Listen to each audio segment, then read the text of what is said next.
नमस्कार दर्शक तथा श्रोतावृन्द, स्वागत छ तपाईलाई नेपाली कथाको यो नयाँ भिडियोमा। आजको भिडियोमा चिनिया बाल कथा माइली लिएर आएको छु। आशा छ तपाईलाई यो कथा मन पर्नेछ। भिडियोलाई अन्त्यसम्म हेरिदिनुहोला। दैनिक रूपमा नयाँ नयाँ कथा सुन्नका लागि यस च्यानललाई सब्स्क्राइब गर्नु भएको छैन भने सब्स्क्राइब गर्नुहोला। लागौं आजको कथा माइलीतर्फ। चिनिया बाल कथा माइली। उत्तरी चीनमा चीनको ग्रेट वाल नजिकै एउटा शहर थियो जुन ठूलो पर्खालको पछाडि थियो। शहर नजिकैको हिउँले ढाकिएको गाउँमा एउटा घर थियो। घरलाई ठूलो पर्खालले घेरिएको थियो। नयाँ वर्षको एक दिन अघि बिहान घरका सबैजना निकै व्यस्त थिए। माइली नामक एउटी सानी केटी त्यही घरकी एक सदस्य थिइन्। उसको कपाल सानो पिगटेलले बाँधिएको थियो। ऊ त्यस दिन घरमा कुच्चो लगाएर सरसफाई गर्दै थिइन्। उसकी आमा श्रीमती वाङ तरकारी काट्दै, पकाउँदै र फ्राई गर्दै थिइन्। उसको भाइले पनि मरमसला थपेर खानेकुरा चाख्दै थियो। भान्सा देवताको सम्मानमा भव्य भोजको तयारी चलिरहेको थियो। त्यो दिन मध्यरातमा भान्सा देवता चीनको हरेक घरमा आउनुहुन्थ्यो र मानिसहरूलाई अर्को वर्षको लागि के गर्नुपर्छ भनेर बताउने थियो। अंकल वाङले मात्र कुनै काम गर्नु भएको थिएन।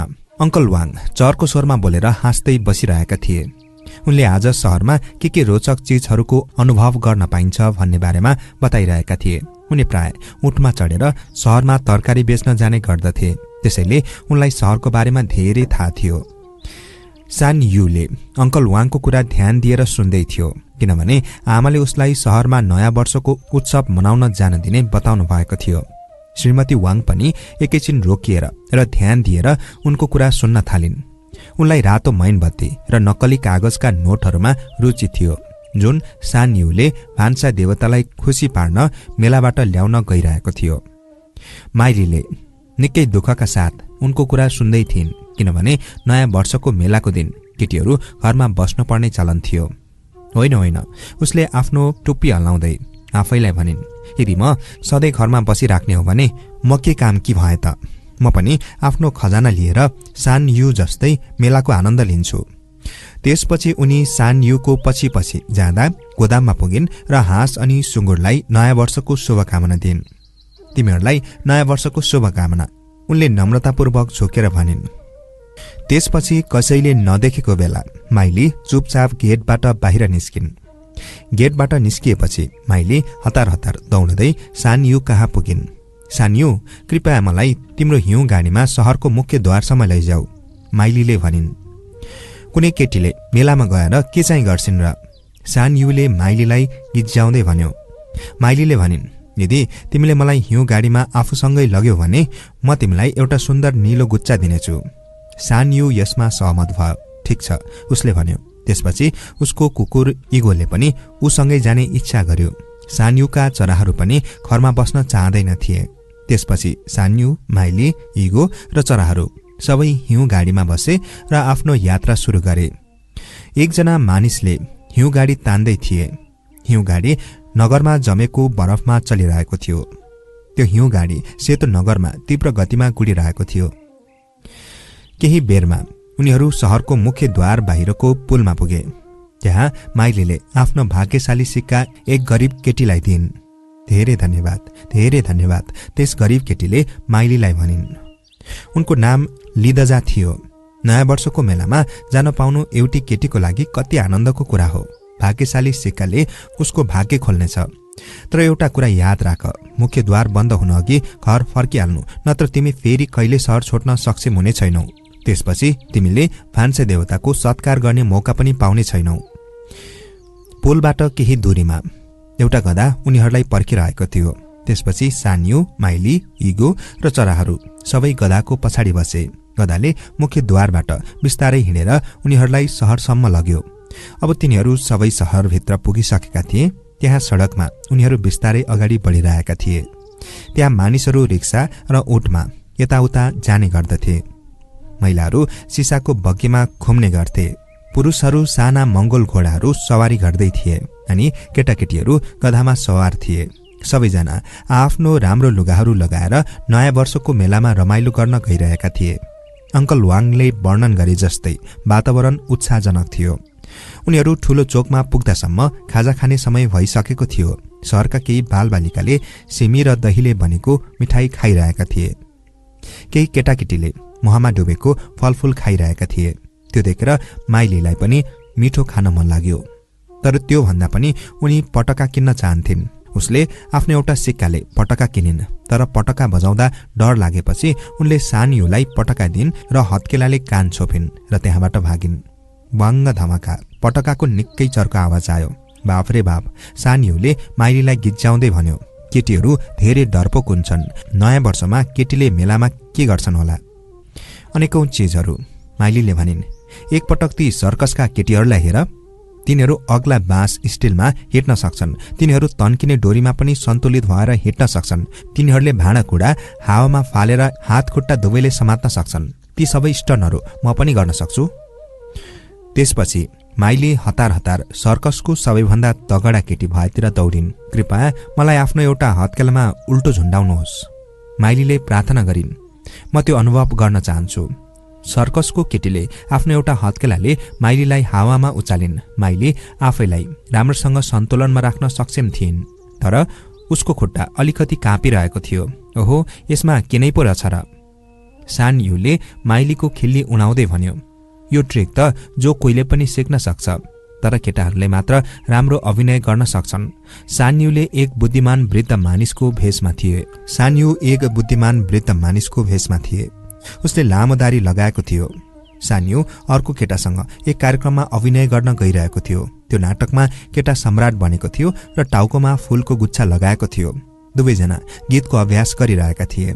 केटीहरूले अभिनय गर्न पाउँदैनन् भन्ने कुरा माइलीलाई राम्रोसँग थाहा थियो। त्यसैले उसले वरपर केही अरू काम गर्ने बारेमा सोच्यो। मेलाको एक कुनामा कालो भालु थियो जसको नाकमा औँठी थियो। अब उसले सान्युलाई आफ्नो बहादुरी देखाउने छिन्। अब उसले भालुलाई कर्तव्य गराउने छिन्। माइलीको टुप्पी अलिकति हल्लियो। उसले भालुलाई केकको टुक्रा खान दियो। भालुले बारम्बार आफ्नो पन्जा माथि र तल सार्दै थियो, मानौ उसले केक मागिरहेको थियो। यो एक बुढो र पालुवा भालु हो, सान्युले करायो। बरु तिमी मलाई हेर्नु, म एक चलाक जंगली सिंहको शिकार गर्नेछु। मलाई उल्लु नबनाऊ, माइली चिच्याइन्। लामो कान भएको सिंह वास्तविक हुँदैनन्। वास्तवमा तिनीहरू दुई केटा हुन्। तिनीहरूमध्ये एउटाले सिंहको मुखौटा लाएको हुन्छ र अर्कोले घाँस र परालले बनेको सिंहको पुच्छर समातेको हुन्छ। उनीहरूलाई गोली हान्ने गल्ती नगर है। त्यसपछि माइली सर्कसका केटीहरूसँग सामेल भइन् जो लघु सर्कसको घोडामा सवार थिए। माइलीको घोडा छटपटाउन थाल्यो र माइलीको टुप्पी पनि माथि तल नाच्न थाल्यो। अब माइलीले आफैलाई एक वास्तविक सर्कस कलाकार मान्न थालिन्, तर चाँडै उसलाई सान्युको सम्झनाले सताउन थाल्यो। त्यसपछि ऊ सडकतिर भौतारेर सान्युलाई खोज्न थालिन्। केही समय खोजेपछि उसले सान्युलाई धनको पुल नजिकै उभिरहेको भेट्टाइन्। धनको पुल मुनि एउटा सानो घण्टी झुन्डाएको थियो। त्यो घण्टी मुनि एक पातलो चौरी परेको पुजारी सुतिरहेको थियो र उनी बारम्बार गुनगुनाइरहेका पनि थिए। यो घण्टीलाई सिक्काले बजाउनुहोस् र तपाईले वर्षभरको लागि धन पाउनुहुनेछ। ओहो, माइलीले भनिन्। ठिक छ, मसँग एउटा अन्तिम सिक्का बाँकी छ, तर त्यो घण्टी एकदम सानो छ। मलाई लाग्छ म त्यो घण्टी कहिल्यै बजाउन सक्दिनँ। सान्यु, तिमी नै मेरो सिक्का फाल्ने प्रयास गर। त्यसपछि उसले आफ्नो अन्तिम सिक्का सान्युलाई दिइन्। टिन टिन घण्टीबाट आवाज आयो। लौ हेर, अब म धेरै धनी भए, सान्युले भन्यो। इगो र म अब गएर एउटा चङ्गा किन्नेछौँ। कृपया मेरो अनुपस्थितिमा मेरो चराहरूको हेरचाह गर, माइलीले भनिन् र त्यसपछि उसको सानो टुप्पी माथि र तल हल्लन थाल्यो। अब मेरो अन्तिम सिक्का पनि गयो। अब म के गरौँ? त्यसपछि माइली नजिकैको सानो पहाड चढ्न थालिन्। त्यहाँ पहाडको टुप्पामा एक जवान पुजारी एउटा रुखमुनि बसेका थिए जसले बाँसको डन्डीले मानिसहरूलाई उनीहरूको भविष्य बताइरहेका थिए। यदि मेरो भविष्य राम्रो छ भने म तपाईलाई रातो गुच्चा दिनेछु, माइलीले भनिन्। मेरो भाइ चाँडै धेरै धनी हुँदैछ र म ऊ जस्तै भाग्यमानी हुन चाहन्छु। तपाईले सारा देशमा शासन गर्नुहुनेछ, पुजारीले जवाफ दिए। यति भन्दै उसले बाँसको डन्डी र रातो गुच्चामा फ्यान हल्लायो। त्यसपछि माइली खुसी साथ पहाड तल दौडिन्। यदि ती बाँसका डन्डीहरूले ऊ सारा संसारमा शासन गर्नेछिन् भनेका छन् भने त्यो सत्य हुनुपर्छ। तर राजकुमारी नभई उसले कसरी शासन गर्न सक्थिन्? तिनी कस्ती राजकुमारी हुन् जसको अनि टाउकोमा मुकुट नै छैन? पहाडको फेदमा उसले केही केटीहरूलाई भेटिन् जो मेला जानका लागि राम्ररी सजिएका थिए। माइलीले उनीहरूलाई आफ्नो भविष्यवाणी सुनाइन्। त्यसपछि ती केटीहरूले माइलीको लागि एउटा मुकुट बनाए जसको बीचमा हरियो गुच्चा जडान गरिएको थियो। आफ्नो मुकुट लगाएर माइली गर्वसाथ सडकमा निस्किन्। उसलाई त्यो मुकुट लगाउँदा सर्कस ट्रिक भन्दा बढी रमाइलो लागिरहेको थियो। त्यसपछि उनी एउटा ठूलो खेलौना पसल अगाडि गइन्। उसलाई लाग्यो कि मुकुट लगाएकी राजकुमारी पक्कै पनि खेलौना पसलमा पस्न सक्छिन्। यद्यपि उनको बगली पूर्ण रूपमा खाली थियो। भित्र खेलौनाका पंक्तिहरू थिए। पुजारीहरू, नर्तकहरू, वृद्धहरू, संगीतकारहरू, बाँदरहरू र मृगहरू।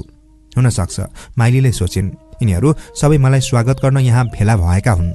तर ती सबै खेलौनाहरू काठका थिए। चाँडै माइली तिनीहरूलाई छोडेर अगाडि बढिन्। अर्को कोठामा माछाको आकारका रंगीन लालटेनहरू थिए। माछाका ठूला आँखाले माइलीलाई हेरिरहेका थिए। यिनीहरू सबै मेरो सुन्दर मुकुट हेरिरहेका छन्, माइलीले सोचिन्। त्यसपछि उसको टुप्पी गर्वले हल्लिन थाल्यो। अर्को हलमा ठूला फट्याङ्ग्रा, गङ्गटा, कचुवा र चङ्गाको आकारको लालटेनले माइलीलाई घुरेर हेर्न थाले। त्यसैले राजकुमारी माइलीले ती ठूला र डरलाग्दा प्राणीहरूमा सहज महसुस गरिनन्। उसले आफ्नो घरको बगैँचामा यति ठूला र डरलाग्दा जीवहरू पहिले कहिले देखेकी थिएनन्। त्यसपछि माइली त्यहाँबाट निस्केर बाहिर दौडिन्। बाहिर निकै तीव्र हावा चलिरहेको थियो। अचानक चिसो आकाशबाट एउटा बाज देखा पर्यो। त्यस बाजलाई देख्ने बित्तिकै सानयुका चराहरूलाई त्यसले हानि पुर्याओस् भनेर माइलीले तिनीहरूलाई आफ्नो छातीमा अँगालो हालिन्। सानयुका चराहरूलाई त्यसले हानि नपुर्याओस् भनेर माइलीले तिनीहरूलाई आफ्नो छातीमा अँगालो हालिन्। त्यसपछि उनी निकै हतारमा बजारतर्फ दौडिन्। बाजले उसको धेरै नजिक आएर हमला गर्न खोज्यो।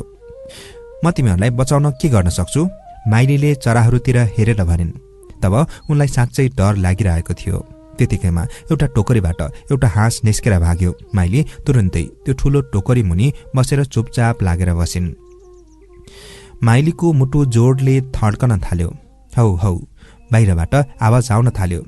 त्यो हौ हौ आवाज बाजको हुनै सक्दैन, माइलीले आफ्ना चराहरूलाई भनिन्। त्यसपछि जब उसले टोकरी उठाएर हेरिन् त्यहाँ उसले 3वटा ऊँटहरू देखिन् जो उसलाई हेरेर हाँसिरहेका थिए।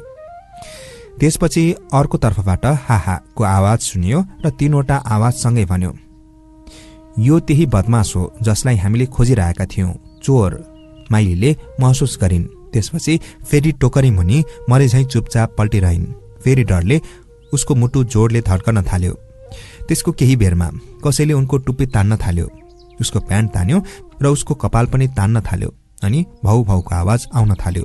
त्यो उसको कुकुर इगो थियो। ओहो, सानियो चिच्यायो। ऊ ऊँटको पछाडि लुकेको थियो। त्यो बाज थिएन, त्यो मेरो चङ्गा थियो जसले तिमीलाई पछ्याइरहेको थियो।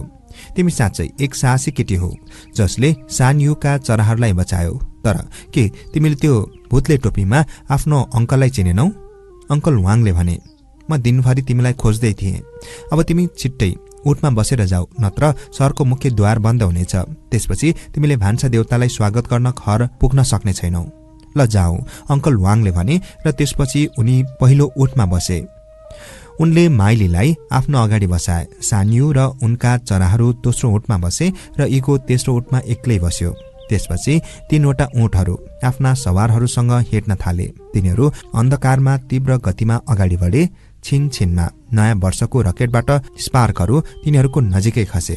तर मुख्य द्वार पुग्दासम्म ढिलो भइसकेको थियो। सहरको ढोका बन्द भयो। तर होइन, लिज्जा त्यो भिकारी केटीले आफ्ना दुवै खुट्टाले ढोका खुला राखेकी थिइन्। उसलाई थाहा थियो कि माइलीले भान्सा देवतालाई स्वागत गर्न मध्यरात अघि घर पुग्न पर्छ। लिज्जाका कारण ऊँटहरूले सहरको मुख्यद्वार छिट्टै पार गरे। त्यसपछि तिनीहरू अन्धकारमा पहाडहरूमा हिँडिरहे। त्यो अँध्यारो रातमा ऊँटहरू भूत जस्तै देखिरहेका थिए। माइलीको सिक्का सकिसकेको थियो। उसको रंगीन गुच्चा पनि सकिएको थियो। उसको मुकुट पनि हरायो। अब उसलाई धेरै भोक लागिरहेको थियो। उसको पेट गुडगुड गरेर कराउन थालिसकेको थियो। उसको टुप्पी एकतर्फ शान्त भएर बसिरहेको थियो। दौडिरहेको घोडा, हाम फाल्ने भालु र लामो कान भएको सिंहले उसलाई पछ्याइरहेको महसुस गरिन्। उसले आफू राजकुमारी हो भनेर बिर्सिसकेकी थिइन्। हो, संसारको कुनै दरबार घर जस्तो राम्रो हुनै सक्दैन। पर्खाल पछाडिको रुखको बीचमा आफ्नो घर देखेर उसलाई धेरै खुसी र आनन्द लाग्यो। मेलामा घुमेर घर फर्किन नै सबैभन्दा रमाइलो अनुभव हो, माइली खुसीले कराइन्। त्यसपछि अङ्कल वाङले उसलाई ऊँटको पिठ्यौबाट तल झारे। हामी नयाँ वर्षको उत्सवका लागि ठिक समयमा फर्किएका छौं। श्रीमती वाङले सान्युलाई भनिन्, तिमीले घरमा कुनै उपहार ल्याएका छैनौ भनेर दुखी हुनुपर्ने आवश्यक छैन। तिमीले हाम्रो लागि हाम्री राजकुमारी फिर्ता ल्याएका छौ। उसले हाम्रो हृदयमा शासन गरेकी छिन्। त्यसपछि माइलीले भान्सा देवताको प्रतीक्षा गर्दै गर्दा सोचिरहन्, लौ हेर, आमालाई पनि थाहा छ म राजकुमारी हुँ, तर मेरो राज्य कहाँ छ? मध्यरातमा भान्सा देवता आगोको पछाडि देखा पर्यो। त्यति बेला महमा बिरीको मिठाईको छेउमा धूपको धुवाँ उडिरहेको थियो। त्यसपछि भान्सा देवताले माइलीलाई हेरेर भन्नुभयो, हेर, यो घर तपाईको महल र राज्य दुवै हो। तपाईका प्रियजनहरू यस घरको पर्खालभित्र बस्छन्। यो सुनेर माइली धेरै खुसी भइन्। केही दिनसम्म अब यही चल्छ। उसले सोचिन्, त्यो गरिब राजकुमारी यही हो जसको घर सफा छ, त्यहाँ जहाँ टाढासम्म फोहोरको कुनै निशान छैन। उसको भोजन राजाको लागि पनि राम्रो छ। उनको कपाल र लुगा सधैँ सफा देखिन्छ। यो रहेको थियो अनुवादित चिनिया बाल कथा माइली। तपाईलाई कस्तो लाग्यो कृपया कमेन्टमा उल्लेख गर्नुहोला।